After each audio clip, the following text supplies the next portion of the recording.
Sir जे advance का maths का paper कैसा आया था? जे एडवांस का मैथ्स पेपर मैं देख ही रहा हूँ और 17th मेरे को शाम को ही आ गया था पेपर। तो आइए बहुत डिटेल्ड एनालिसिस देता हूँ कि कौन से टॉपिक से आया था और कौन से सब टॉपिक से आया था, ताकि बच्चों के लिए बहुत फायदा हो। देखो पेपर 2 में ये पहला क्वेश्चन देख रहे हो आप, ये वेक्टर थ्योरी का बहुत इजी क्वेश्चन है। मतलब फिजिक्स के टीचर्स बेसिक मैथमेटिक्स में ऐसा क्वेश्चन करा देते हैं, ये मान लो आप, इतना इजी क्वेश्चन आया वेक्टर थ्योरी का। और ये सेकंड क्वेश्चन भी काफी इजी, पैराबोला का बहुत बेसिक सवाल है, बहुत बेसिक प्रॉपर्टी पैराबोला की यूज हो सकती है। थर्ड क्वेश्चन आपका डिफरेंशियल इक्वेशन का वेरिएबल सेपरेबल आ गया, बताओ, है ना। लीनियर डिफरेंशियल इक्वेशन पूछ लेते थोड़ा डिफिकल्ट होता, होमोजेनाइजेशन पूछ लेते, होमोजेनस वाला पूछ लेते, पर ये तो वेरिएबल सेपरेबल इजी पूछ लिया। फोर्थ वाला क्वेश्चन दो मेथड से कर सकते हो, इंडेफिनिट से भी कर सकते हो, डेफिनिट से भी कर सकते हो। किंग रूल का वेरी बेसिक क्वेश्चन, तो 3-4 देखो काफी इजी क्वेश्चन दिख गए। फिफ्थ क्वेश्चन थोड़ा सा अच्छा है, application of derivative methods of differentiation का सवाल है ना, दोनों अप्लाई होता है। थोड़ा बहुत बाइनोमियल का भी एप्लीकेशन है इसके अंदर, ठीक है। तो आईआईटी में आपको पता है सवाल डिफिकल्ट करने के लिए मिक्स कर देते हैं, बाइनोमियल मिक्स कर दिया, मेथड ऑफ डिफरेंशिएशन मिक्स कर दिया, एप्लीकेशन ऑफ डेरिवेटिव मिक्स कर दिया। सिक्स्थ क्वेश्चन आपका क्वाड्रेटिक और सीक्वेंशियल का मिक्सचर, बहुत अच्छा सवाल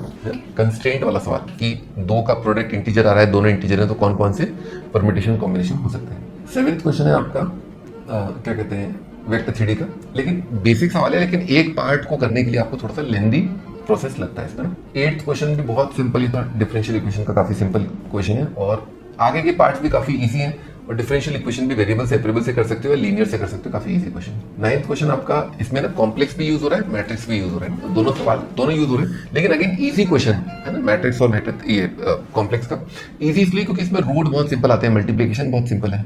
10th क्वेश्चन फंक्शन का सवाल है, लेकिन एक बहुत बेसिक बात अगर आपको पता है तो आप इसे बहुत जल्दी कर सकते हो, है ना। लेकिन पीएनसी थोड़ा सा यूज हो रहा है, थोड़ा सा आपका फंक्शन यूज हो रहा है ना, दोनों यूज हो रहे हैं, मिक्सचर प्रॉब्लम मतलब बेसिकली। 11th क्वेश्चन है आपका प्रोबेबिलिटी का इजी क्वेश्चन, क्योंकि इसने केवल मीन पूछा, वेरिएंस पूछ लेता तो इसका क्या जाता, थोड़ा डिफिकल्ट हो जाता। 12th क्वेश्चन बहुत सिंपल, स्टैट्स का सवाल, मतलब ये मान लो आप जो अपने आईआईटी मेन के सवाल आते हैं ना, वेरिएंस का और मीन वाला सवाल, वैसे ही सवाल है। 13th क्वेश्चन आपका ये थोड़ा सा टीडियस है ना, इसमें पैराबोला भी है, हाइपरबोला भी है और एलिप्स भी है, और इसमें कॉर्ड का इक्वेशन पूछ लिया, सॉरी कॉर्ड का लेंथ पूछ लिया, जो थोड़ा सा इसको लेंथी बनाता है कैलकुलेशन वाइज। थोड़ा क्वाड्रेटिक का भी एप्लीकेशन है ना, मैं मानूंगा क्वाड्रेटिक भी, तो क्वाड्रेटिक आ गया, पैराबोला आ गया, एलिप्स आ गया, हाइपरबोला आ गया। 14th क्वेश्चन ये आपका कंटिन्यूटी का बहुत बेसिक सवाल, जो मैं क्लास में कराता हूँ, ग्रेटेस्ट इंटीग्रल एक्स क्यूब, देख रहे हो, ये एग्जैक्टली ऐसे सवाल अपन क्लास में करते हैं।